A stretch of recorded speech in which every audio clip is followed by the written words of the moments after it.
Welcome to the Have Courage Summit. This is a summit that's dedicated to helping you get out of your own way and to help unleash some of that potential that sits within you.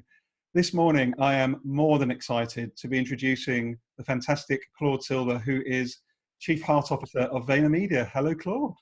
Hello, Gary. Great to be here. Hello to everyone else. Fantastic. Well, look, thank you so much for joining me this morning. Would you mind just taking a minute to maybe just give a bit more of a background for those that may not know you? What do you do for work and what you're passionate about? Yeah, of course. So my name is Claude Silver. I am the Chief Heart Officer at VaynerMedia, which is a digital creative agency headquartered in New York City. We have about 800 people worldwide, and I have the incredible honor of working for them, of encouraging people to bring their best selves, their whole selves to work every single day. I'm incredibly passionate about emotional optimism and people freeing themselves from the limiting beliefs that they carry with them and stepping into their bravery and stepping into their power. That's amazing. And have you always been in the people space, Claude, or have you done other roles within organizations in the past?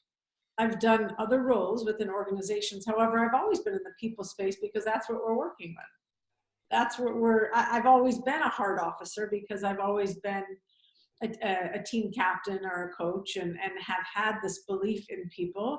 So I've done, I was a strategist for many years in agencies. I also founded my own surfing company in Northern California, and outdoor education, outdoor adventure, but everything revolves around people and teams. Amazing. And in terms of the work that you do at VaynerMedia, do you spend, how much of your time do you spend on you mentioned about reducing limiting beliefs. Do you feel that's a really important part of your work, Claude, day to day? Yeah, it is a part of my work day to day. It's a part of my work that I choose to zoom in on and help people identify and remove their own roadblocks.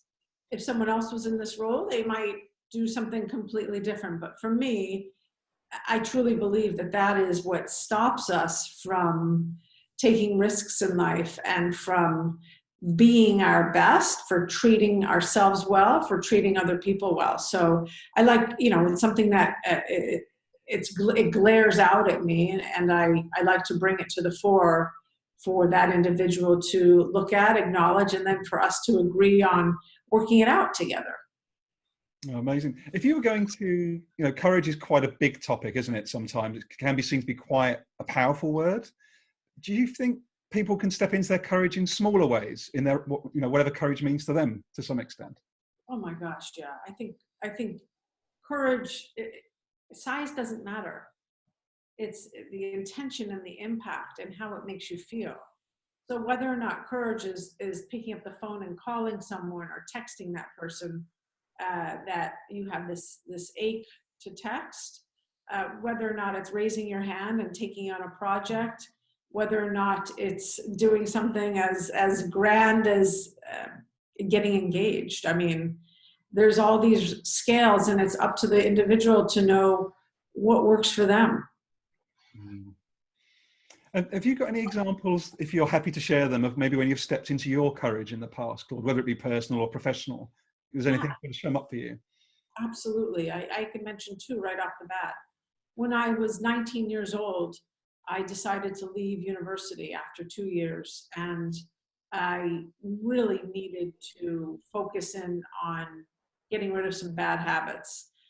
And I chose to go on a semester-long, 93-day-long outward bound course, which would require me living in the wilderness with 9 other people, carrying 85 pounds on my back, and not having proper showers except for once every 18 days. And this was a major risk. I wanted to turn my life around. I didn't like the direction it was, and I knew that there was a possibility of potential for me to get back on track.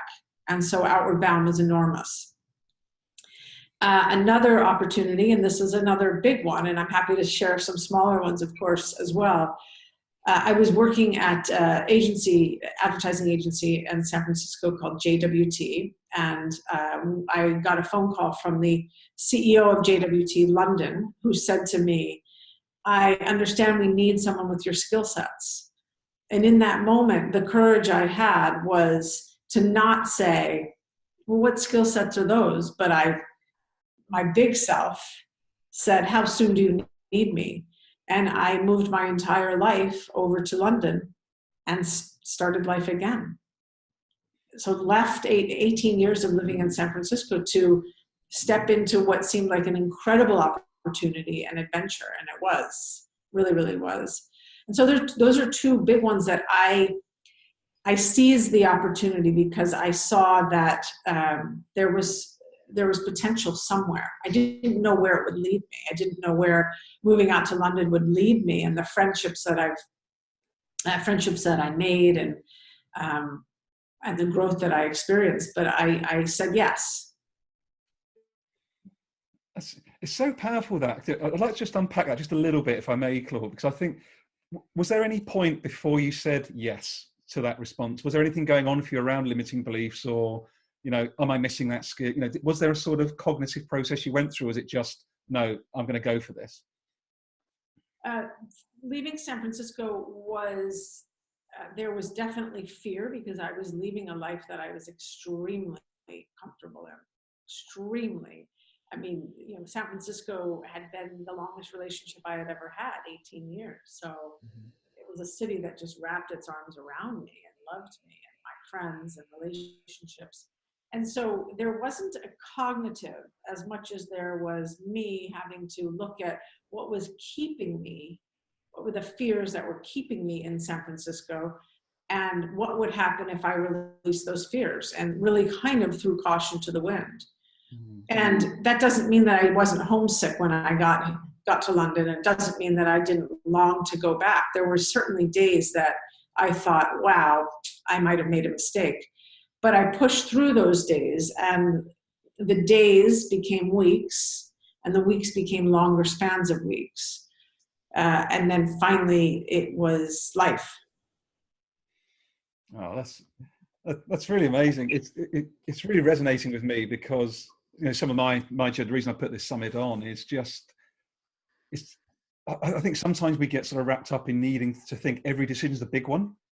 And I think I was certainly guilty of that, of, if I'm going to make a difference, or who am I to try and impact people's lives? I do this job, or, there's this, I certainly dealt with the I'm not good enough gene for a very long time in my mind.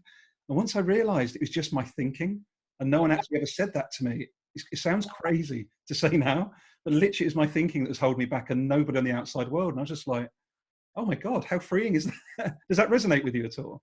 Oh gosh, I'm smiling, because the minute that we understand we don't have to believe those thoughts, and they're not bad thoughts, we don't have to believe those thoughts about ourselves. They've been made long ago that we are deficient in some way, shape, or form. But that's just a story. And so we don't have to believe the words on that page. We don't. And that takes courage. That takes saying, no, I'm going to try something different today. No, I'm going to, instead of saying I'm a loser, I'm going to say I'm a winner, or I'm worthy, or I am enough. I'm a good friend. I'm smart. Replacing the negative with something positive, which we all of us can do. Every single one of us can do that. I love that. So powerful. I think one of the things I'd like to touch, it's been a really big topic on social media, so I hope, and it is linked to courage, I feel. So I'd like to explore this. We both share a mutual passion, or a mutual detest for the word soft skills when it comes to our human skills. And I find it really interesting that today Tom Peters has put out a post about one of the business schools now talking about a master of the business of arts instead of administration. And I think for me, there's something about being courageous and actually saying that these human skills truly are as valuable as the hard skills. Does that resonate with you? I mean, they're more valuable.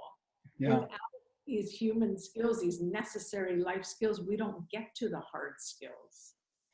That's the rub that I feel like we need to open up to. I mean, the term hard and soft skills came from military. Mm. And okay, I understand and respect the military for sure, and the courage that those people, men and women, have, all of that stuff. But the fact is we don't get to bravery without self-awareness.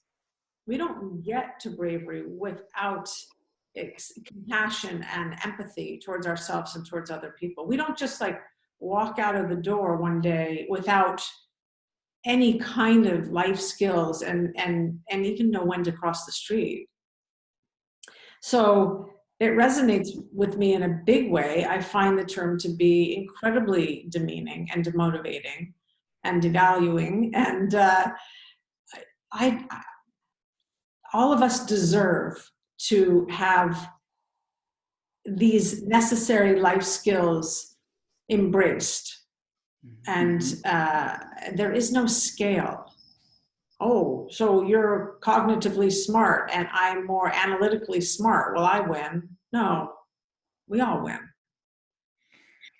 That's so lovely. You know, I've been, and it is courageous. I think it is a courageous thing to do, to actually, for a leader or for us as individuals, to say, I'm going to have conversations about emotion. And I think there's something I've learned through this process of this summit around being okay with feeling the emotion and actually understanding what it's telling you. And that's been a really recent thing for me, because I felt emotion on the surface, but not actually internalized what that feeling's been telling me until actually quite recently. Is that something that sort of resonates with you at all? I'm just sort of bouncing ideas off you now, Claude. So yes, I started to look at what my feelings meant a long time ago, meaning 20 plus years ago, when I didn't like the situations I kept finding myself in. And I had to recognize that I was the one putting myself in those situations. There's no one that forces me. And I had to finally take a very hard look at why I was choosing to do certain things, and why I was throwing caution to the wind, and why I was not owning my stuff. And as I got more and more comfortable with being heart-centric and embracing my right brain self and embracing the fact that I skew more empathetic than analytical, I started to like myself. And liking myself, it allowed me to really further like other people for who they are. You know, I'll never forget the day that I was in university, my first year, and my friend said to me, so what do you want to be? You know, what do you want? You're going to, here we are, we're freshmen in university. And I said, I want to be a psychotherapist. I want to help people. And I will never forget her looking at me and saying, well, you have to help yourself first. And it's funny that I remember that. Because it's common sense, but it was not common to me at 18, 19 years old. It's so fascinating, isn't it? Now, I'm sitting in front of you, Claude, on this conversation at the age of 42, and literally I'm calling what's going on for me the last 12 months a midlife awakening. It's so far away from a crisis, but it's literally just waking up and going, oh, Jesus, why didn't I know this 30 years ago? Well, it's funny because you know how we say, breakdown? Oh, I had a breakdown. No, you had a breakthrough. You didn't have a breakdown. You broke through so that you can figure it out and blossom. That's what I think. Breakdown, midlife crisis, these are negative words. There's something wrong with us. No, there's not anything wrong with us. That's the thing. And that's when we have to look at these words, that words have so much power. Soft skills, so much power. Crisis, so much power, so much negativity. And the fact is there's nothing wrong with us. We just have so much possibility inside of us that needs to be tapped into. Oh God, right. We're coming up to the end of our chat, but I'm now very, very shivery as you just said that comment, because there's something I've been communicating literally only the last couple of weeks. And it's something I really feel, Claude, is you think about children or, your nieces, nephews, friends' children. they just don't, they're not afraid of anything. You know, the eyes are open, they're taking everything in, they're curious. And I just genuinely feel that we're all 10 out of 10, but we've learned how to think our way away from that. And now I'm suddenly going, oh, I'm a 10 out of 10 as well. That's all. Yeah, I believe that now. But it's taken me 42 years to remember. Okay, and that's okay. And had it taken 58 years, that still would have been okay. Yeah, great point. You know, and the fact is, it's 42, and you have an influence around your family, your friends, people that are watching this and entering into the summit, that people will see a 42-year-old man has decided to have a breakthrough, has had the courage to step into a midlife awakening. It's pretty cool. And with Claude Media, Claude Silver. It's your business now. Sorry, Gary. It's now Claude Media. But no, honestly, I just really appreciate you bearing the time, because it's just so powerful what you're saying, and I really love that breakthrough part.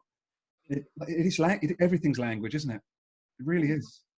Everything is language, and we owe it all to the Greeks. And if we go into what the root of words mean, we see that not everything is as we define it. If you look at the word culture, C-U-L-T-U-R-E, the root of the word culture is cultura, C-U-L-T-U-R-A, which means the cultivation of the soul. That's massive. The cultivation of the soul is actually the origin of the word culture. And so let's go, if we're gonna dwell so much on words, well, let's get it right. I never knew that definition. That is so powerful. Yeah. Wow. Wow. Right. I need to let you get on with your day job, because otherwise I'm going to monopolize your day. So how can people that maybe don't know, what's the best way? I know you're quite avid on social media. Would you mind just sharing how to get hold of you, Claude, for those that may be interested? Instagram, Claude Silver. LinkedIn, Claude Silver. Twitter, Claude Silver. I respond to every DM. Anyone that writes, I do respond. It might take me a few days, but I appreciate anyone that reaches out and asks questions or provides knowledge to me, or just wants to say, hey, have a nice day. It's wonderful. Well, look, you've been more than a joy, and thank you so much for sparing your time, Claude. Thank you. Thank you, Gary. See you soon. Bye.